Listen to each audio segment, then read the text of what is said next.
Que mon Seigneur le Tout-Puissant, le Créateur du ciel et de la terre, vous bénisse, mes très chers frères et très chères sœurs et toutes les personnes qui nous voient dans cet enseignement. Que Dieu vous envoie des pluies de bénédictions. Dans le lieu où vous vous trouvez, à l'endroit où vous êtes, que Dieu vous regarde, vous écoute et vous bénisse grandement. Merci beaucoup. Vous pouvez vous asseoir, les frères et sœurs aussi qui sont ici. Que le Seigneur vous bénisse et vous aussi là-bas où vous êtes. Et nous allons continuer avec l'histoire merveilleuse du commencement de l'Église de notre Seigneur Jésus-Christ. Lors du commencement de ses débuts. Ce qu'ont vécu les disciples, une synthèse, c'est ce que nous avons de ces merveilleuses expériences qu'ils ont vécues une fois lorsque le Seigneur est monté au ciel et leur a envoyé des ordres et leur a laissé cet évangile, l'enseignement de l'évangile dans le monde entier, de prêcher sa parole. Il leur a dit qu'il fallait prêcher l'évangile dans le monde entier. Et ensuite, après avoir prêché l'évangile, il viendra pour emporter son peuple. Le Seigneur a laissé ce devoir, cette tâche aux apôtres, à ses disciples. Et ici, dans le livre de Actes, nous trouvons cette merveilleuse histoire. Il s'agit d'un résumé, une synthèse pour moi, car beaucoup de choses, je pense même des millions de choses, de miracles et de prodiges, Dieu a fait en ce temps-là, à travers eux, en utilisant ces disciples du Seigneur. Et à partir de là, beaucoup de personnes se sont converties et ont reçu le Saint-Esprit et ont reçu les dons spirituels. Et les personnes ont continué jusqu'à un certain temps. Ils ont suivi les pas et ont continué à prêcher l'Évangile, la parole du Seigneur. Jusqu'au jour où est venu le diable pour détruire et vouloir finir avec l'Église. Ce fut une révélation que Dieu aussi a donnée à l'apôtre Paul, que le diable allait vouloir détruire toutes ces choses, et cela s'est produit. Car ensuite, il y a eu beaucoup de religions qui se sont installées, beaucoup de divisions aussi, et chacun de son côté en train de chercher leur propre intérêt, cherchant leur propre gain malsain. Ils se sont matérialisés, les gens. Et les gens ont voulu se satisfaire eux-mêmes, chacun dans leur propre croyance, dans leur propre religion, mélangeant les choses de Dieu avec le paganisme. Mais bon, nous allons pas aborder tant ce sujet, mais nous allons nous réjouir. Ici, dans les Actes, dans le chapitre 16, il me semble qu'il y a à peu près 24 chapitres dans le livre de Actes. 25 chapitres dans le livre de Actes. Il s'agit de très peu de chapitres. Une histoire si merveilleuse avec tant de miracles que le Seigneur a fait. Et on nous raconte ici que 25 chapitres. Mais même de cette façon, nous nous jouissons, et non seulement nous allons jouir de la parole, mais en même temps, nous nous édifions. Dans un sens spirituel, notre vie s'édifie, notre vie spirituelle. La vie de beaucoup s'édifie, des milliers de personnes, nous pouvons dire aussi. Car ces faits qui se sont produits il y a plus de 2000 ans à peu près, il s'agit du même Dieu. Et Dieu est le même hier, aujourd'hui et éternellement. Et comme il s'agit du même Dieu, Pour lui, il n'existe aucune limite dans le temps. Alors aujourd'hui, nous aussi, après plus de 2000 ans, nous sommes ici, devant notre Dieu, en train de recevoir toutes ces bénédictions, les promesses, et en train de voir et d'écouter la manifestation de Dieu, les miracles de Dieu. Et cela est merveilleux. J'invite certaines personnes, surtout aux personnes nouvelles ou récentes, d'aller à la page internet de l'Église où se trouve le lien. Réjouissez-vous en train de lire et d'écouter les témoignages de tout ce que Dieu a fait dans nos vies, de tout ce que Dieu fait à beaucoup de personnes. Et vous allez vous rendre compte que Dieu est le même hier et aujourd'hui, car tout ce que nous allons parler et lire, il s'agit de choses aussi que Dieu est en train de réaliser dans nos vies, dans nos assemblées. Gloire au Seigneur. Nous rendons grâce à notre Dieu, qu'il s'agit d'un Dieu puissant. Il remplit tout, il couvre tout. Notre Dieu couvre l'univers, car c'est lui qui le gouverne. C'est lui qui fait toutes ces choses et nous lui rendons grâce, car aujourd'hui nous profitons de toutes ces bénédictions et de la présence du Seigneur. Alors, avec toute la joie et toute l'allégresse, nous allons ouvrir nos Bibles dans le chapitre 16 de Actes. Donc, Actes chapitre 16, pour les personnes qui ont la Bible.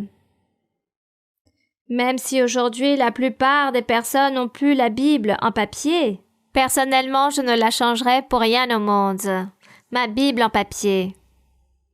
Car je prends un grand plaisir à la lire. J'ai l'impression que ce n'est pas la même chose de lire à travers un écran que sur du papier. Pour moi, ce n'est pas la même chose. Je sens plus le Saint-Esprit lorsque je lis ma Bible en papier. Car je lis un verset, je me détiens et je reviens en arrière et je le retiens une fois de plus, je le médite et je parle au Seigneur par rapport à ce que je suis en train de lire. Et c'est merveilleux. C'est pour ça que j'aime beaucoup la Bible ici en papier. Dans le chapitre 16 de Actes, il est écrit « Il se rendit ensuite à Derbe et à Lystre. » Nous parlons de Paul, de l'apôtre Paul, son parcours, ses voyages. Et en parlant aussi ici qu'il y a eu un désaccord, l'apôtre Paul s'est éloigné de Barnabas. En choisissant Silas, il est parti dans un autre lieu, car l'histoire nous raconte qu'il a parcouru la Syrie et la Sicile, fortifiant les églises. Et ensuite, il se rendit à Derbe et à Lystre. Il s'agit de villes proches de la mer Méditerranée. Et ici, voici, il y avait là un disciple nommé Timothée, fils d'une femme juive fidèle et d'un père grec. Cet homme nommé Timothée, c'est le même Timothée que nous lisons dans les premiers livres et deuxième livre de Timothée. Il s'agit du même Timothée.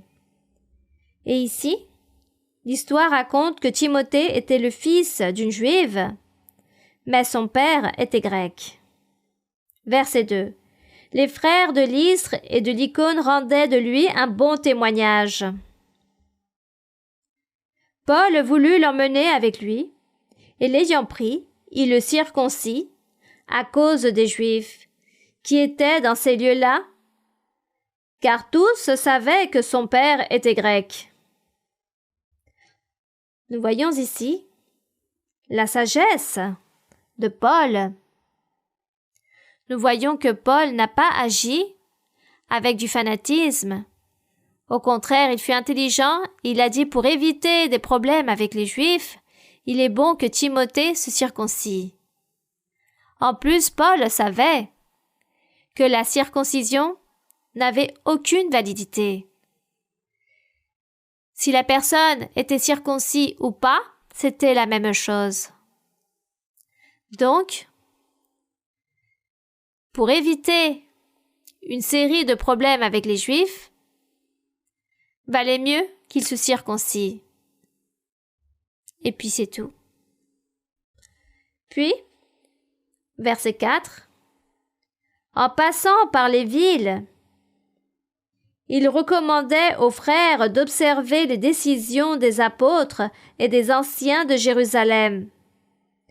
Les églises se fortifiaient dans la foi et augmentaient en nombre de jour en jour. Gloire à Dieu! Mais quelle tristesse! Que lorsque le temps est passé, le diable est venu et a voulu terminer avec tout cela, avec le troupeau. Mais bon, nous sommes ici devant la présence du Seigneur. Alors que Paul ne s'attriste pas, car ici, il y a beaucoup d'agneaux, ce fut le fruit qu'il a semé. Et ici, dans le verset 6, il est écrit: ayant été empêchés par le Saint-Esprit d'annoncer la parole dans l'Asie, ils traversèrent la Phrygie et le pays de Galatie. Nous ne savons pas pourquoi nous n'arrivons pas à comprendre ce qui s'est produit, pourquoi le Saint-Esprit leur a empêché d'annoncer l'Évangile là-bas, dans cet endroit, à Galatie. Mais ils ont été obéissants. Puis, arrivés près de la Mysie, ils se disposaient à entrer à Bithynie, mais l'Esprit de Jésus ne leur permit pas. Le Saint-Esprit, encore une fois, les empêcha.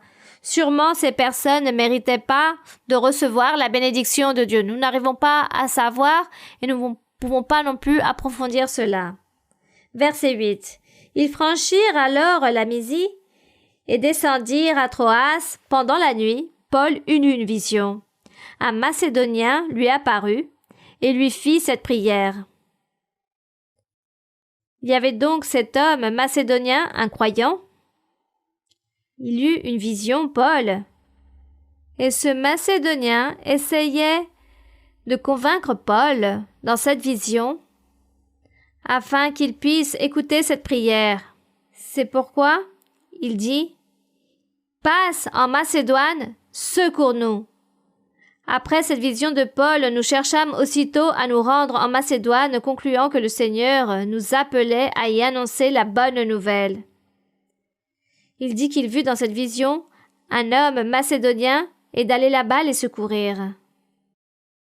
Je vais donc être obéissant à cette vision, a-t-il dit, et je vais aller à ce lieu, à cet endroit. Donc ils ont essayé d'aller là-bas, à cet endroit, pour que le Seigneur puisse nous appeler et annoncer la bonne nouvelle. Paul sut interpréter cette vision. Aujourd'hui, Dieu aussi nous envoie beaucoup de visions. Il nous parle aussi à travers des visions.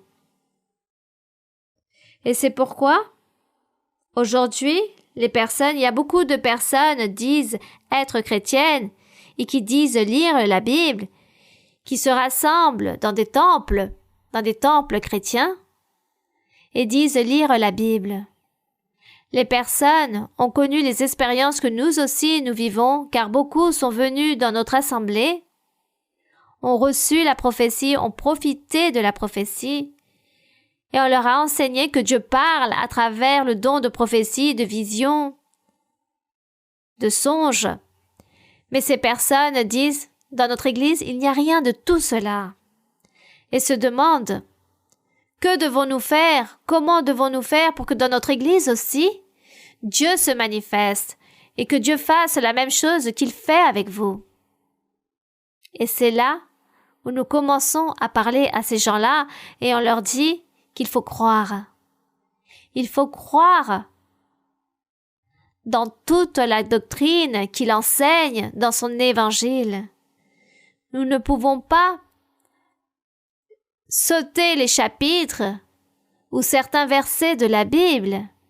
Il faut méditer, croire en le Seigneur, l'accepter et attendre que Dieu se manifeste avec toutes ses promesses qu'il réalise, qu'il fait, et de tout ce que nous parlons de la manifestation du Seigneur, de son Saint-Esprit, de ses dons merveilleux. Demandez au Seigneur qu'il nous donne aussi cela, que nous voulons vivre cela, Et c'est ce que nous enseignons à toutes ces personnes qui viennent de d'autres dénominations et dire de chercher, de croire, d'être confiants, car ils lisent et voient la Bible comme quelque chose qui a passé de mode, qui reste juste pour les histoires dans un musée, car toutes ces personnes commencent à enseigner des choses de l'actualité, de ce que vit la société en parlant de politique, de sociologie, de psychologie, de toutes les philosophies, sauf de la parole de Dieu. Et de cette façon, Dieu ne va pas se manifester en eux en leur envoyant des dons spirituels. Dieu ne va pas se manifester car Dieu veut qu'on le cherche selon ce que parle la Bible, selon comment est la manifestation du Saint-Esprit. Voici ce que nous enseignons à toutes ces personnes. Et là, comme je vous le disais, lorsque Paul eut cette vision, il a dit « Cela veut dire que je dois aller à cette ville et parler, car nous avons besoin de prêcher l'Évangile. » L'interprétation était correcte, et comme je vous le disais, je vous le répète, Dieu fait cela aussi avec nous aujourd'hui. Et dans le verset 11, il est écrit « Étant partis de Troas, nous fîmes voile directement vers la Samothrace, et le lendemain, nous débarquâmes à Néapolis. De là, nous allâmes à Philippe, qui est la première ville d'un district de Macédoine et une colonie. Nous passâmes quelques jours dans cette ville. Le jour du sabbat, nous nous rendîmes hors de la porte, vers une rivière où nous pensions que se trouvait un lieu de prière. Nous nous assîmes et nous parlâmes aux femmes qui étaient réunies. L'une d'elles, nommée Lydie, marchande de pourpre de la ville de Thyatire, était une femme craignant Dieu et elle écoutait. Le Seigneur lui ouvrit le cœur pour qu'elle fût attentive à ce que disait Paul. Lorsqu'elle eut été baptisée avec sa famille, elle nous fit cette demande, c'est-à-dire qu'elle fut baptisée d'eau. « Si vous me jugez fidèle au Seigneur, entrez dans ma maison et demeurez-y. » Et elle nous pressa par ses instances. Comme nous allions au lieu de prière, une servante qui avait un esprit de python et qui, en devinant, procurait un grand profit à ses maîtres, vint au-devant de nous. Ici, nous savons qu'aujourd'hui, il existe la sorcellerie, l'envoûtement, des personnes qui prédisent l'avenir ou qui réalisent du spiritisme et bien d'autres encore. Il s'agit de l'œuvre de l'ennemi, l'œuvre du Satan. Ici, l'histoire raconte que cette servante avait un esprit de python, c'est-à-dire qu'elle devinait beaucoup de choses sur les personnes pour un grand profit. C'est pourquoi elle procurait un grand profit à ses maîtres, car elle-même ne profitait pas de cet argent des personnes lorsqu'elle prédisait les choses, et même ainsi, elle avait quelqu'un supérieur à elle, qui vivait du travail qu'elle réalisait. Et l'Écriture dit que celui-ci se procurait un grand profit. Verset 17. Cette femme se mit à nous suivre, Paul et nous, elle criait « Ces hommes sont les serviteurs du Dieu du Très-Haut. Ils vous annoncent la voie du salut. » Cette femme disait la vérité. Mais cet esprit de python qu'avait cette femme a pensé qu'en disant la vérité, Paul allait être trompé. Paul et tous ceux qui l'accompagnaient allaient être trompés et allaient tomber dans ce piège. Car l'esprit mauvais a dit la vérité, qu'ils étaient les fils du Très-Haut, qu'ils prêchaient les bonnes nouvelles du salut. Et ainsi agit le diable. Le diable utilise aussi les devins, ces hommes qui réalisent du spiritisme, il les utilise, et lorsque les personnes vont les voir, ils vont raconter 2 vérités, mais 8 mensonges. Et avec juste ces 2 vérités, les personnes tombent dans ce piège de l'ennemi, tombent dans l'erreur. Car les personnes n'ont pas la capacité de discerner qui est en train de parler, qu'il s'agit d'un esprit trompeur qu'il s'agit d'un homme qui réalise la sorcellerie ou du spiritisme, car les gens vont voir ce genre de voyants pour qu'on puisse leur prédire le présent ou l'avenir, mais ces gens trompent les autres en disant quelques vérités mais aussi beaucoup de mensonges. Donc, cet esprit mauvais qu'avait cette femme a dit « Oui, je vais tromper Paul ». Mais Paul ne s'est pas laissé tromper car il dit dans le verset 18 « Elle fit cela pendant plusieurs jours », c'est-à-dire cette femme a fait cela plusieurs fois, mais Paul se taisait, n'agissait pas. Il a attendu le bon moment. C'est pourquoi il est écrit « Elle fit cela pendant plusieurs jours. Paul, fatigué, se retourna et dit à l'esprit « Je t'ordonne, au nom de Jésus-Christ, de sortir d'elle. » Et il sortit à l'heure même. Gloire à notre Dieu. Que cet esprit trompeur, l'esprit de Python, sortit de cette femme au moment même. Verset 19, il est écrit « Les maîtres de la servante, voyant disparaître l'espoir de leur gain, se saisirent de Paul et de Silas et les traînèrent sur la place publique devant les magistrats. Par conséquent, les maîtres de cette servante étaient très mécontents par le fait que cette femme n'allait plus prédire l'avenir, donc n'allait plus leur apporter de l'argent. Donc les apôtres souffrent ici une expérience critique car ils sont menés devant les magistrats. Verset 20. Et ils les présentèrent aux prêteurs en disant « Ces hommes troublent notre ville. Ce sont des Juifs qui annoncent des coutumes qu'il ne nous est permis ni de recevoir ni de suivre, à nous qui sommes Romains. » La foule se souleva aussi contre eux et les prêteurs, ayant fait arracher leurs vêtements, ordonnèrent qu'on les bâtît de verges. Pauvres apôtres. Mais nous rendons grâce à notre Dieu, car aujourd'hui, nous ne souffrons pas ce genre de persécution. L'ennemi nous persécute d'une autre façon. Mais on ne nous persécute pas de nous donner des coups de fouet ou de nous livrer en prison ou qu'on puisse nous lapider. Cela n'existe plus. Donc, nous remercions que Dieu a permis aussi que les gouvernements avancent, évoluent et qu'il y ait les droits de l'humanité qui existent, les droits humains, les droits pour tout, il y a des droits pour tout. Dieu l'a voulu ainsi, pour féliciter aussi les choses. Donc aujourd'hui, l'ennemi nous attaque d'une autre façon. Il vient contre nous, il nous persécute d'une autre façon. Il établit des maladies, des accidents, bon.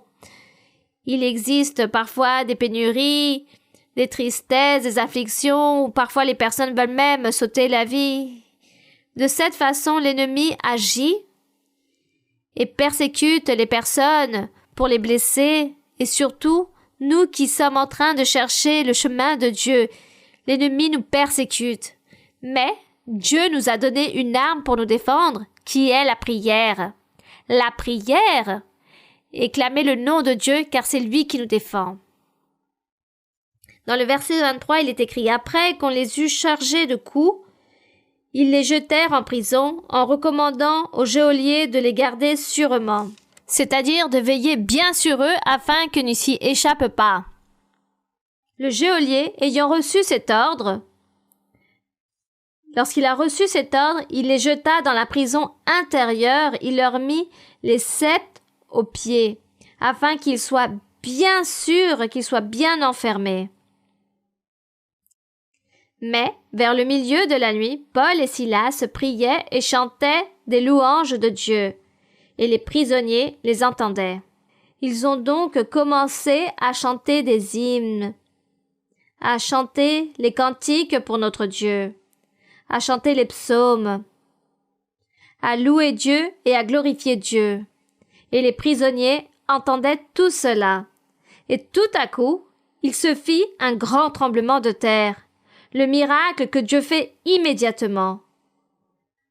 Un grand tremblement de terre se fit en sorte que les fondements de la prison furent ébranlés et au même instant, toutes les portes s'ouvrirent et les liens de tous les prisonniers furent rompus. Gloire à Dieu pour ce grand miracle car il n'y a que notre Dieu qui puisse faire cela, notre véritable Dieu, ce Dieu qui est invisible. Dieu est esprit. Ce Dieu véritable fait toutes ces choses merveilleuses. Il fait des miracles. Il sauve une personne. Et ce n'est pas juste que cela s'est produit dans l'ancien temps, de dire « Ah oui, regardez ce que Dieu a fait et c'est tout ». Non, Dieu continue à le faire encore aujourd'hui et il le fera encore demain. Car il est le même Dieu. Il fait la même chose aujourd'hui et pour toujours. Et Dieu est puissant. Et Dieu va garder tous ses fils jusqu'au dernier jour. Béni soit le nom du Seigneur. Quelle merveille! La puissance de Dieu. Quelle allégresse et quelle fierté de connaître ce Dieu puissant. Il s'agit d'une grande fierté de connaître ce Dieu. Et nous aussi, de savoir que nous appartenons à ce chemin que Dieu nous a tracé. Dans le verset 27, il est écrit « Le geôlier se réveilla, et lorsqu'il vit les portes de la prison ouvertes, il tira son épée et allait se tuer, pensant que les prisonniers s'étaient enfuis. » Donc le geôlier a dit « Les prisonniers se sont enfuis, il ne me reste plus que m'ôter la vie. » Cependant, Paul cria d'une voix forte « Ne te fais point de mal, nous sommes tous ici. » Gloire au Seigneur. C'est merveilleux et c'est très beau. Dieu a révélé à Paul de ne pas s'échapper par le fait qu'il y ait eu le tremblement de terre, que les portes s'ouvrirent, les portes de prison. Le Seigneur a montré à Paul de rester là, car cela va te servir. Disons, j'ai oublié le mot, comme ayant une référence de ton honnêteté devant les magistrats, une preuve, cela te servira, car les magistrats vont voir que tu es un homme honnête et que tu ne t'es pas échappé, mais au contraire, tu as respecté les lois, ce qu'on t'avait ordonné. Donc, ils sont restés là, et cela a beaucoup aidé, car il y avait une grande bénédiction derrière, après ce geste de Paul de ne pas profiter et s'enfuir, mais de rester là immobile. Et dans le verset 29, lorsque Paul dit de ne pas se faire du mal à ce geôlier, alors le geôlier, ayant demandé de la lumière, entra précipitamment et se jeta tout en tremblant aux pieds de Paul et de Silas, ce geôlier. Car lorsqu'il vit que Paul et Silas se trouvaient là, qu'ils ne s'étaient pas échappés, alors il a compris que cela était un sujet de Dieu, que ces hommes, véritablement, prêchaient le nom de Dieu, ce Dieu véritable. Donc, ce geôlier, plutôt, a cru, il a dit qu'au pied de Paul et de Silas, il demandait sûrement pardon ou demandant la bénédiction de Dieu à travers de Paul. Il dit que ce geôlier les fit sortir et dit « Seigneur, que faut-il que je fasse pour être sauvé ? Que dois-je faire pour être sauvé ?» Il a donc compris à ce moment-là, il avait compris, ce geôlier, que cette expérience du tremblement de terre n'était pas autre chose que la main de Dieu en train de se manifester pour lui faire comprendre que ces hommes qui se trouvaient là, prisonniers et captifs, étaient des fils de Dieu, étaient des serviteurs du Seigneur, envoyés de Dieu et qu'il fallait les respecter, qu'il fallait les chérir et qu'il fallait les écouter. Voici ce que ce geôlier avait compris.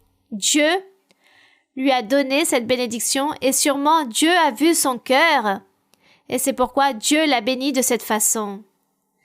De cette façon avec le miracle que Dieu a fait. Et ici dans le verset 31, il est écrit « Paul et Silas répondirent « Crois au Seigneur Jésus. » Pourquoi dans l'Évangile, il y a toujours écrit « Crois au Seigneur Jésus » car la plupart venaient d'une loi, de la loi de Moïse.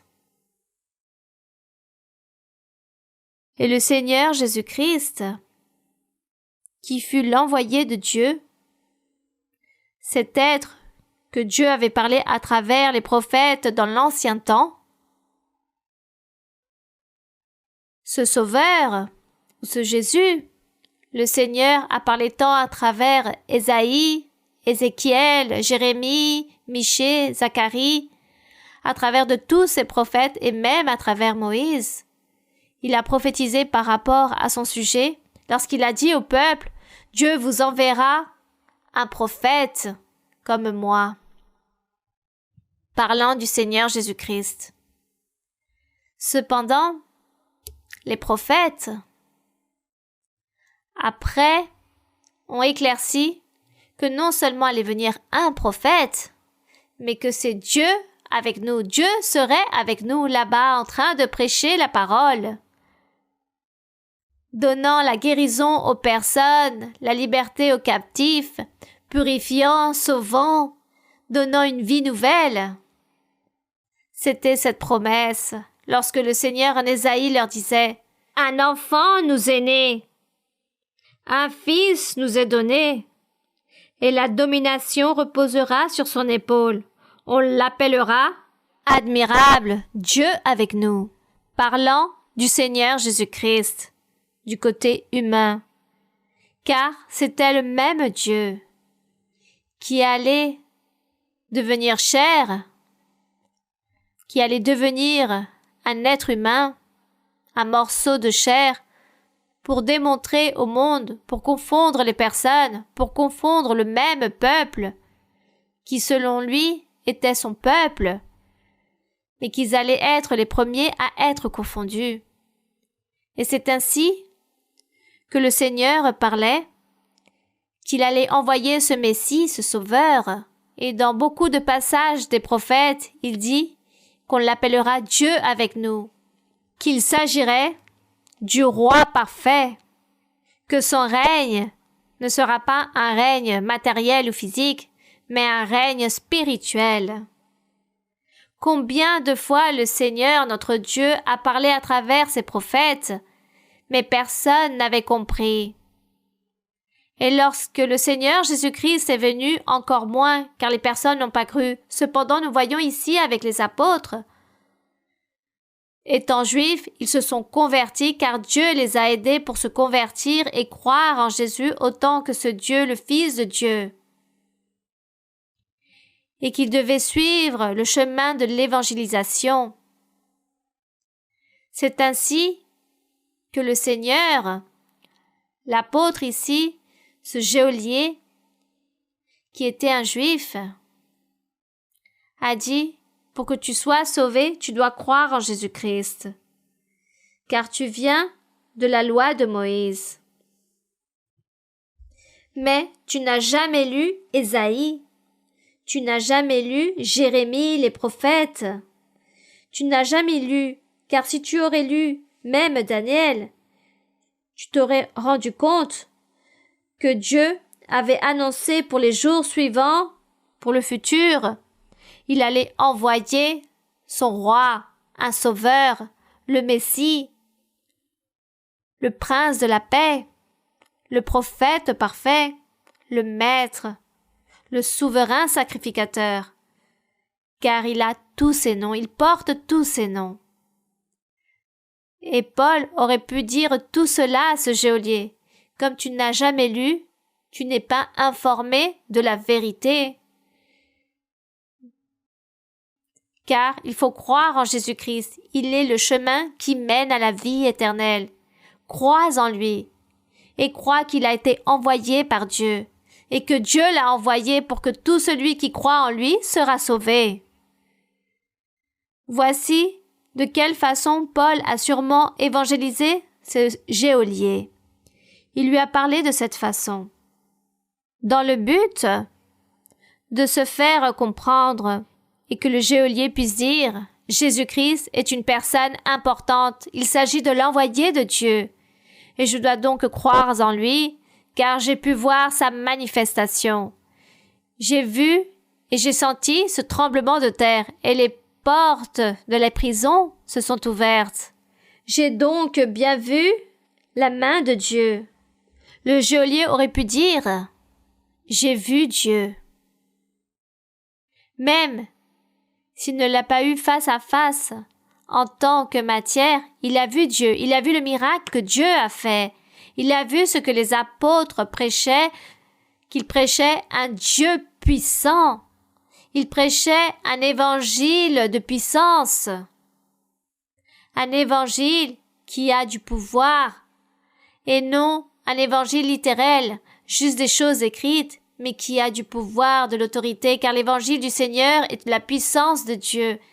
Et tous ceux qui veulent suivre le véritable évangile du Seigneur doivent avoir cette autorité de Dieu, cette manifestation, cette puissance, et voir Dieu en train de se manifester dans leur vie, afin qu'ils puissent obtenir la vie éternelle et un jour pouvoir prêcher cette véritable et merveilleuse évangile du Seigneur Jésus-Christ.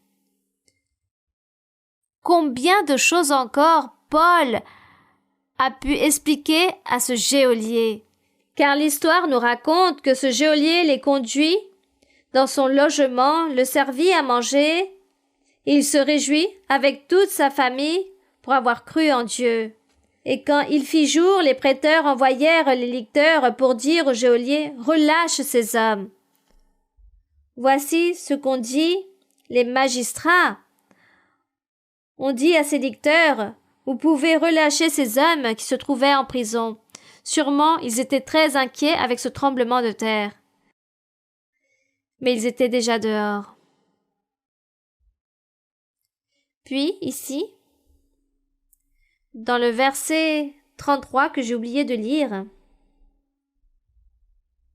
verset 31 où je mentionnais lorsque Paul avait dit au geôlier « Crois au Seigneur Jésus et tu seras sauvé toi et ta famille ». Que voulait-il dire? Ce n'était pas le fait qu'il allait croire et que toute sa famille allait être sauvée, non.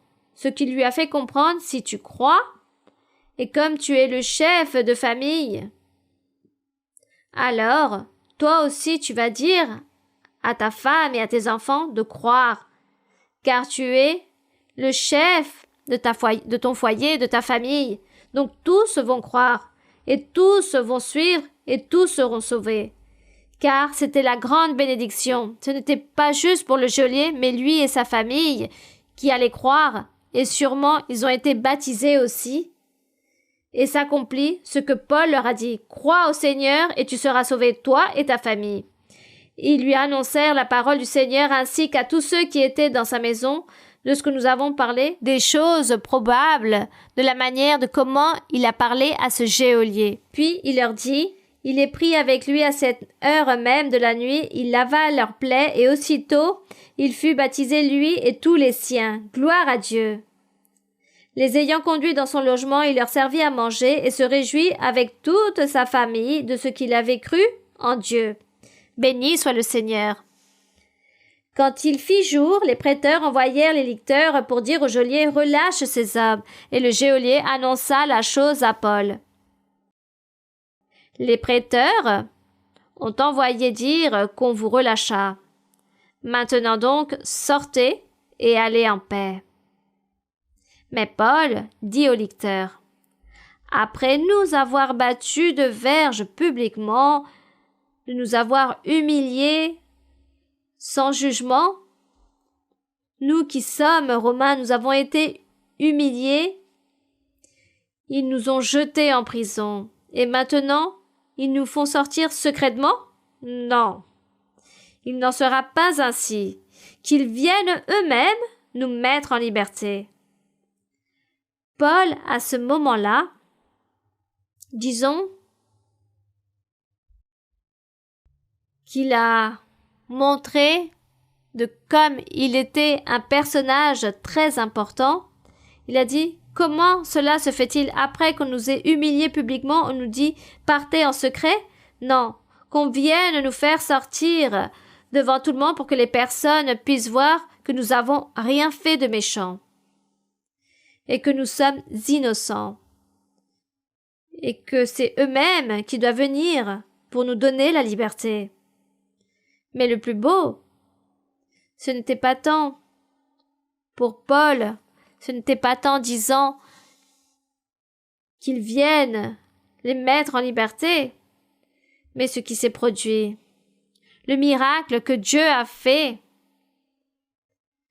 de comment il les a gardés, de comment Dieu a fait qu'il puisse y avoir un tremblement de terre et que les portes de la prison puissent s'ouvrir et que tous puissent s'échapper, confirmant Dieu toutes les promesses qu'il avait faites à Paul. Lorsque Dieu leur ordonna, lorsque le Seigneur leur a dit de partir et prêcher l'Évangile, et qu'il fallait réaliser des miracles, car Dieu leur a donné cet ordre. Il leur a dit « Prêchez, priez pour les malades, réalisez des miracles, des prodiges. » Et le Seigneur sera avec vous. Il vous donnera le soutien, l'autorité, la puissance, la faculté. Toutes ces promesses, le Seigneur les a faites aux apôtres, et c'est pour cela, tout confiants, ils sont partis pour prêcher et publier l'Évangile, la parole de Dieu. Car ils ont vu, ou dans leur trajectoire, dans leur parcours, de tout ce qu'ils faisaient à travers leur voyage, ils voyaient la main de Dieu, l'accomplissement, et cela leur servait pour grandir spirituellement, pour connaître plus la doctrine, obtenir de la connaissance, car avec les expériences spirituelles, avec la manière de vivre que nous avons dans la vie de tous les jours en le Seigneur, chaque jour, nous nous remplissons de maturité et de connaissance de la parole de Dieu. Et de là, nous remplissons et nous grandissons en maturité et nous comprenons notre foi qui commence à s'affirmer et nous commençons à avoir cette confiance en le Seigneur, cette assurance en Dieu. Et cette confiance fait que nous pouvons nous remplir en maturité et que chaque jour, nous n'avons plus peur à ce persécuteur, à cet ennemi, nous n'avons plus peur de cet adversaire, de toutes les tribulations et jours mauvais qu'il établit contre nous. Nous n'avons plus peur de toutes ces choses. Au contraire, car nous savons que nous affrontons avec de la puissance, avec du courage, et non avec de la lâcheté, ni avec faiblesse. Nous nous affrontons de cette façon pour pouvoir, disons, plutôt, pour savoir nous battre contre cet ennemi, et nous pouvons ainsi nous affronter à lui. Et de cette façon, nous pouvons triompher dans notre vie spirituelle et aider d'autres personnes, car c'est pour cela que nous devons obtenir cette maturité spirituelle chaque jour, peu à peu. Et ensemble, nous allons nous aider, car chacun vit une expérience et chacun dit « Ne pleurez pas pour cette tribulation, pour ce problème, ne vous inquiétez pas, ne vous sentez pas seul ou désemparé, car Dieu se trouve avec vous. » Qu'est-ce que Dieu vous a promis? Soyez confiants et croyez en cette promesse de Dieu. Continuez de l'avant et ne faites pas attention aux choses car Dieu va vous aider. Il vous donnera la solution. Voici ce que Paul avait vécu ou ce qu'il était en train de vivre. Il réalisait ses voyages et dans chaque voyage, il vivait une expérience. Et il voyait la main de Dieu en train de l'aider dans absolument tout. Et tout cela les aidait à être plus fermes dans leur foi. Ils étaient plus sûrs, plus confiants. Lorsqu'ils devaient s'affronter avec des puissants ennemis utilisés par le diable principalement. Et de cette façon, cette histoire que nous sommes en train de lire ici, en lisant ces histoires merveilleuses du commencement de l'Église, nous pouvons voir, nous lisons, et rien nous est étrange Disons, il n'y a pas de choses nouvelles qu'aujourd'hui nous aussi nous avons vécues, nous avons entendu, nous avons pu voir. Et Dieu s'est manifesté dans beaucoup de personnes, dans beaucoup de pays, d'une manière incroyable et merveilleuse. Le Seigneur a fait tout cela avec les personnes. Alors, nous sommes très heureux, nous nous jouissons et nous sommes très fiers d'avoir connaître ce chemin, de suivre et de marcher dans ce sentier, et nous demandons au Seigneur qu'il nous aide pour que nous aussi nous puissions persévérer jusqu'au dernier jour de notre vie. Et que Dieu nous aide aussi pour que nous puissions obtenir cette connaissance, car Dieu nous donne cette maturité spirituelle où nous avons la force et la valeur, le courage pour nous affronter à toutes ces choses négatives qui puissent venir dans notre vie. Nous pouvons les affronter et nous aidons nos frères, à ceux qui sont plus faibles, aux plus récents, à ceux qui à peine arrivent. Nous allons les aider pour continuer de l'avant, à lutter et persévérer, comme un hymne que nous chantons, en avant avec toutes les forces. Il est écrit ici dans le verset 38, les lecteurs, car Paul leur a dit, « Vous devez venir, venez pour nous mettre en liberté. Et de cette façon, nous pourrons faire face à vous. Et nous vous demanderons, comment avez-vous vécu ce tremblement de terre ?» Puis il est écrit, les lecteurs rapportèrent ces paroles aux prêteurs, qui furent effrayés en apprenant qu'ils étaient Romains. Ils ont donc eu peur. Oh, ce sont des Romains et on les a mis avec des Romains. Maintenant, nous allons avoir ici une guerre. Verset 39. Ils vinrent les apaiser. Donc, ils ont toujours dû venir s'affronter à eux. Ils ont demandé de partir, de se mettre en liberté en les priant de quitter la ville. Donc, lorsqu'ils sortirent de prison, ils entrèrent chez Lydie, et après avoir vu les frères et exhorté les frères, ils partirent. Donc, lorsqu'ils sont arrivés dans la maison de Lydie, ce qu'ils ont fait, c'est réaliser une réunion, louer Dieu, prier le Seigneur, prier pour les personnes, car je suppose qu'elle n'était pas seule. Souvent, les personnes se rassemblaient lorsque les apôtres venaient, donc tous venaient se rassembler pour parler de la parole de Dieu, de prier pour eux avec l'imposition des mains, et qu'on puisse leur prêcher et parler sur cet évangile pur et véritable, et de parler du royaume des cieux. C'était la mission qu'ils avaient, ce fut le travail de l'apôtre. Et c'est le travail que nous aussi, aujourd'hui, nous avons.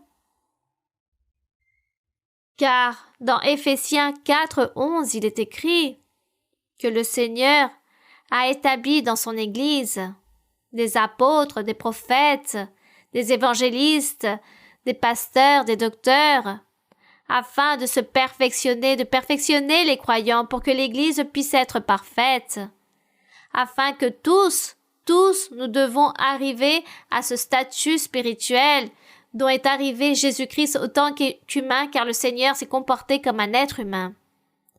Et que tous, nous devons atteindre ce statut spirituel qu'il eut, nous aussi. Et si Dieu l'a dit, cela sera ainsi. Nous ne devons pas douter. Nous ne devons pas douter, car Dieu l'a parlé, il l'a promis, et cela est ainsi. Ce que Dieu dit, cela sera ainsi. Nous n'allons pas douter. Un jour, nous allons arriver aussi à ce statut, et nous allons atteindre cette perfection. Et Dieu sera très heureux avec nous, et il continuera à réaliser des miracles et des prodiges. Gloire à notre Dieu! Comme lorsque le Seigneur, un jour, ici en Floride, il y eut un ouragan, il y a quelques années.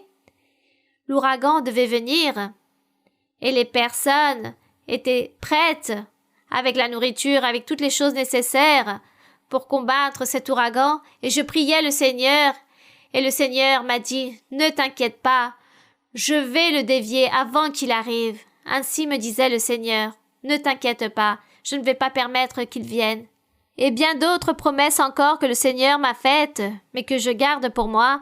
Et effectivement, cet ouragan a perdu sa force au moment où il allait passer par ici. Parce que Dieu est puissant. Alors, comment n'allons-nous pas croire en Dieu? Comment n'allons-nous pas croire en sa parole, en ce que la Bible dit?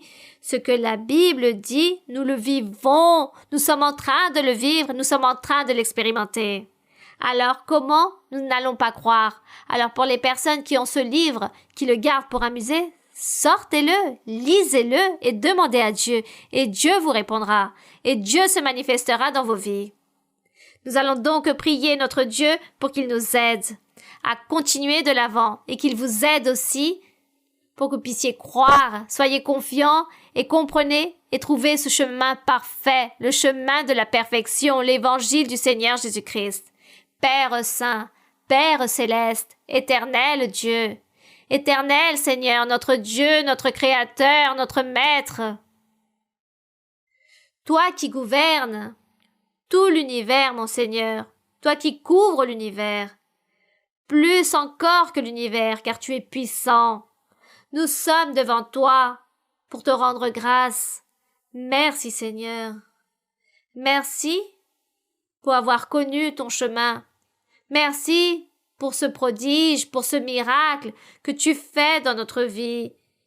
Que nous puissions connaître ton chemin. Que nous puissions connaître cette vérité, cette parole. Car nous te sentons dans notre être. Car lorsque nous sommes en train de prier, viennent des langues différentes que nous n'arrivons pas à comprendre. Nous ne les avons jamais apprises, même pas dans une école. Et tu nous parles à travers de ce langage. Il y a aussi toutes ces visions, les songes et les prophéties, mon Seigneur.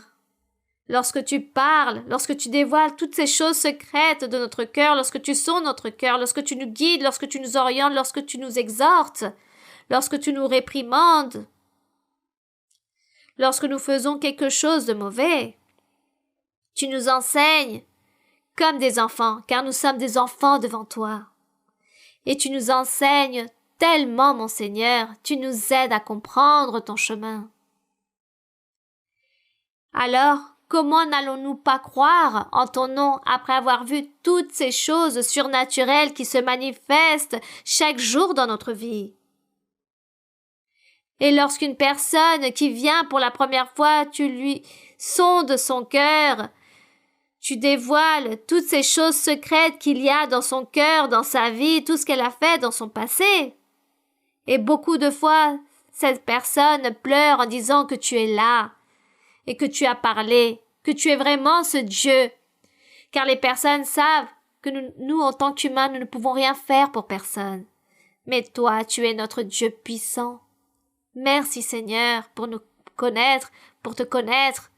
Car au milieu de tant de personnes qui existent dans le monde, tu nous as regardés avec des yeux de miséricorde. Merci mon Père, au nom glorieux de Jésus-Christ, ton Fils bien-aimé.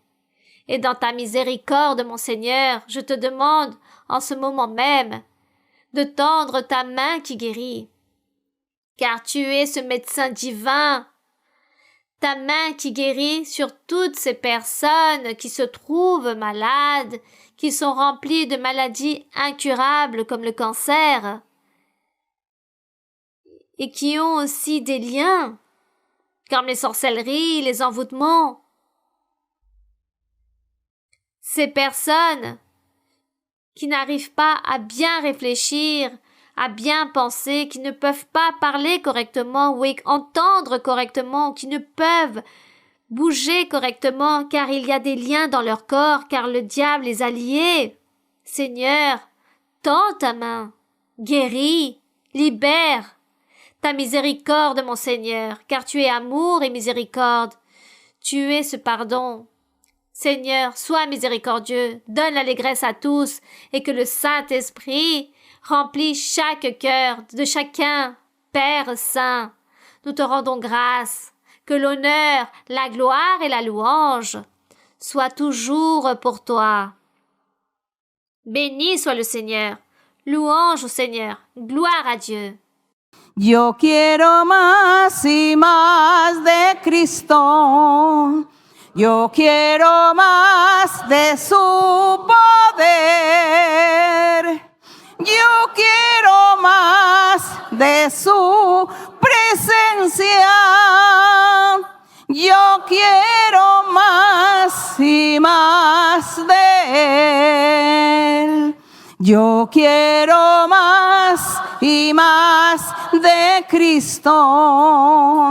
Yo quiero más de su poder. Yo quiero más de su presencia. Yo quiero más y más de Él. Gloire à mon Seigneur. Voici ce que nous voulons du Seigneur, plus et plus encore de notre Dieu. Que mon Seigneur vous bénisse. Et à chacun d'entre vous, merci pour m'écouter et pour l'enseignement, pour prêter l'oreille à l'enseignement, car je sais que c'est Dieu qui est là, dans chaque cœur, en train de vous vivifier, vous offrant le bonheur, en vous disant « Persévérez, continuez de l'avant, ne vous détenez pas, que Dieu vous bénisse ». De chaleureuses salutations et pour les enfants comme toujours, je vous embrasse fortement et que Dieu vous bénisse. Merci.